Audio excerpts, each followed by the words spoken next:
आज से मध्य प्रदेश में प्राइमरी स्कूल खुलेंगे। महकमे तालीम ने कोरोना हिदायत पर अमलावरी को यकीनी बनाने की हिदायत दी है। इसके पेश नजर स्कूल खोलने से पहले ही क्लासरूम्स को सैनिटाइज किया जाएगा और बंद स्कूलों को साफ किया गया है।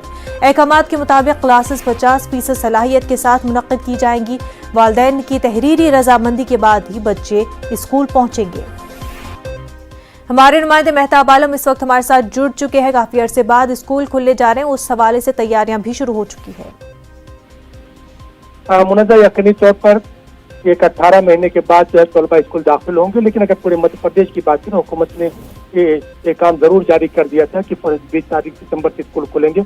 लेकिन जबलपुर की अगर बात करें तो वहाँ पर आज स्कूल नहीं खुलेंगे, क्योंकि वहाँ पे crisis management committee, disaster management committee की जो मीटिंग हुई, इसमें देखा गया कि जो सरकारी स्कूल थे उनकी खस्ता हाली और सफाई न होने के सबब जो है स्कूल नहीं खोलने का फैसला लिया गया है।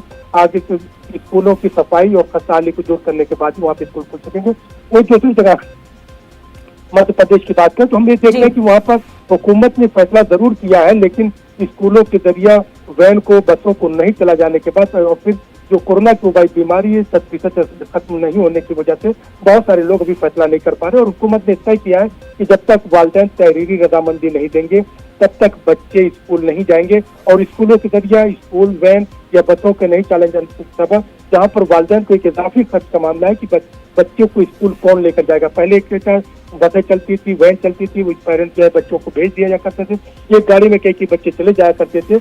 लेकिन चाहे हम प्राइमरी स्कूल की बात करें या 5वीं से लेकर जो है 12वीं तक जो स्कूल खोला गया, वहाँ पे भी यही सूरत हाल हमें अभी देखने को मिल रही है।